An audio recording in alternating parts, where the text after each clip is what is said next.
When you hear the name Wells Fargo, what comes to mind? For a lot of us, it's those classic images of stagecoaches, thundering across the American West. It's a true legend in American finance. But it's also a name that's become tied to one of the biggest, ugliest scandals in modern banking. This is the story of how a company built an entire empire on trust, then nearly burned it all down with greed, and is now, well, fighting to be reborn. So how did we get here? Let's break it down. So you've got this wild contradiction at the very heart of the Wells Fargo story. On one side, you have this iconic American legend, the company that literally helped build the West, moving gold and connecting a brand new frontier. And on the other side, a modern corporation so broken, some called it a criminal empire, one that pulled off a massive fraud against millions of its own customers. The question is, how can a company be both of these things at the same time? To really get the scale of the fall, you first have to understand the legend they built. And that legend? It was forged way back in the chaos of the California gold rush, and it was all built on one simple, powerful idea: unbreakable trust. And you can see how they built this reputation piece by piece through these huge historical moments. Back in 1852, they weren't just a bank, they were a lifeline in a pretty lawless land. Then, just 3 years later, a huge financial panic hits, wipes out a ton of their competitors, but Wells Fargo doesn't even flinch, it stands firm. And then, get this, in 1906, the great San Francisco earthquake literally levels the city. Wells Fargo, they reopened almost immediately, honoring every single deposit. That's how you build an unshakable reputation for being reliable. But here's the thing. That trust wasn't just built on being reliable. It was enforced with a healthy dose of fear. See, in the Wild West, when bandits hit a Wells Fargo stagecoach, the company didn't just, call the sheriff. No way. They sent out their own detectives. They posted enormous rewards. They hunted those thieves down relentlessly. The message to everyone was crystal clear. Your money was safer with Wells Fargo than anywhere else on Earth, because they would go to absolutely brutal lengths to protect it. For the better part of a century, that foundation of trust really held strong. But as the company rolled into the modern era and ballooned into a banking giant, a different kind of culture started to take root. This new culture was all about one thing: relentless growth, no matter what the cost. You can actually see the red flags popping up long before the huge scandal we all know about. In '81, a massive internal embezzlement showed some serious cracks in their controls. Then in '96, a really messy takeover attempt revealed this kind of hubris that just infuriated customers. But the real game changer, the moment everything really shifted, was in 1998, when they were actually acquired by a smaller, much more aggressive bank called Norwest. The Wells Fargo name survived, sure, but make no mistake, this was a takeover. And Norwest brought with it this hyper-aggressive sales culture that would completely rewrite the company's DNA. Capping it all off was the 2008 Wachovia deal, which dumped $100 billion in toxic assets, basically a mountain of bad loans, right in their lap, just as the entire world's financial system was melting down. And at the absolute heart of that new Norwest culture was this one idea: cross-selling. The goal was simple: get every single customer to buy as many products as possible. They had this internal slogan, 8 is great, which meant aiming for 8 different financial products for every single family.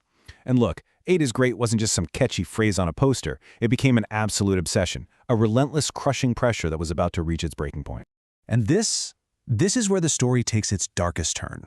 That obsession with 8 is great completely mutated into a toxic, high-pressure sales machine that led straight to one of the most unbelievable frauds in the history of banking. Inside the bank, people who worked there called it a pressure cooker. Employees were faced with this awful choice every single day: either commit fraud or you're going to lose your job. The story of a manager named Claudia Ponce de Leon is just chilling. In 2011, she did the right thing. She reported that employees were opening fake accounts to the company's own ethics hotline. And what happened? Instead of investigating the crime, Wells Fargo fired her just 3 weeks later. The message from the top couldn't have been clearer: your loyalty belongs to the sales numbers, not to the customer. The scale of this whole thing, it's just mind-blowing. First, just think about the human cost inside the bank.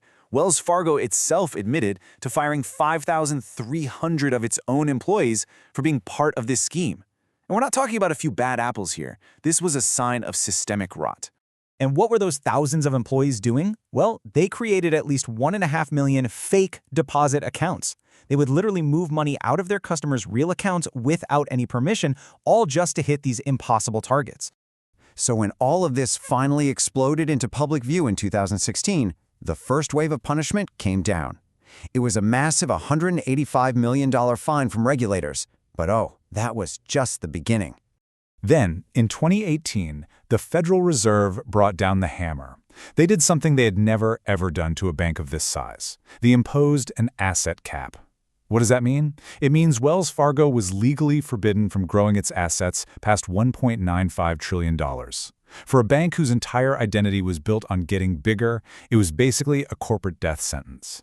So the bank is on the brink. Its legendary reputation is completely in ashes, and its very future is legally capped.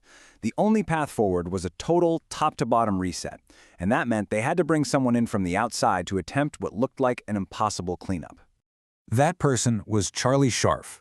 When he was hired in 2019, he was the bank's first ever truly outsider CEO. He learned from the legendary Jamie Dimon over at JPMorgan Chase, and Scharf had built this reputation as a no-nonsense turnaround guy. He was walking into one of the single toughest jobs in all of American finance. Scharf's game plan was methodical and it was tough. Step 1, clean house.